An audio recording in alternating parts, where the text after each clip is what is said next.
ভাই গরমের লাগে গাড়ি চালাতে পারতেছি না, প্রচুর গরমে সহ্য হয় না। অলরেডি 2 লিটার পানি খেয়ে ফেলছি, আবার পানি নিছি। গরমের লেগে যাত্রা ওঠে না। এই যে 100 টাকা ভাড়া মারছি, এই 100 টাকা দিয়ে আমার কি কিছু রুজু হবে? ভাই গরমের লাগে গাড়ি চালাতে পারতেছি না, খুব কষ্টে বাইরে হইতেছি, ইনকাম নাই করলে চলে। হ্যাঁ 200-250 টাকা গাড়ি চালাচ্ছি সারাদিনে, গরমের লাগে গাড়ি চালাতে যাচ্ছে না 250 টাকা। কষ্ট করে এখন কি করবো, কিছু করার নেই। ফ্যামিলি লয়ে এই জায়গায় ঢাকায় থাকতে হয়, কি করবো। প্রচুর গরমে সহ্য হয় না, ইনকামও নাই। ইনকাম নাই, খেয়ে একদম নাই। মনে হচ্ছে সারাদিন এই যে আছি 300 টাকা ভাড়া মারছি, এতে সংসার চলে কিনা চলে আল্লাহ জানে। ইনকাম আছে, গরমে আরো সহ্য হয় না। অসুবিধা মানে অসুবিধাই, গরমে আরো অসুবিধা। এত বাতাস তাও গরম ছাড়ে না। শরীর অসুস্থ হলে আনকে এটা আল্লাহ পাকের ইচ্ছা, আনকে কি করবো কন। শরীর অসুস্থ হলেও তো চলাই দেব, ফ্যামিলি তো বাঁচাইতে হইব, ফ্যামিলি তো বাঁচাইতে হইব। ফ্যামিলি না বাঁচালে তো উপায় নাই, লাভান ফ্যামিলিগুলো বাঁচাইতে হইব না। যাই আল্লাহ যাই ইনকাম দেখ, আরো বাহি জ্বালায় অর্ডার লাগে আরো পারি না। অর্ডার একেবারে অর্ডার রিক্সা লাগে আরো পারি না আমরা।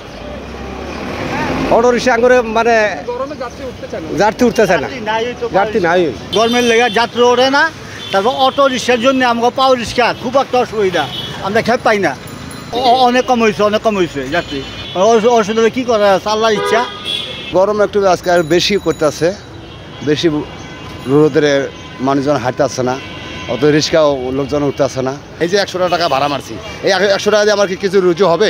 100 টাকা দিয়ে কেউ চলবে? আমার সারাদিন 100 300-400 টাকা ভাড়া মারলে আমার তো চলে না। 130 টাকা গাড়ি জমা দেওয়ার লাগে, 300 টাকা থাকে, 300 টাকা অত খাইতে যায়।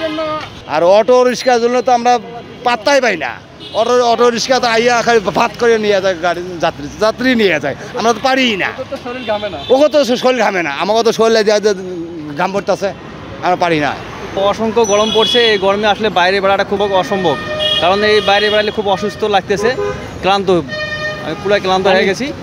আমি আসলে 2 লিটার পানি খেয়ে বলছি, তারপরও গরমে আসলে গরমে ভালো লাগতেছে না।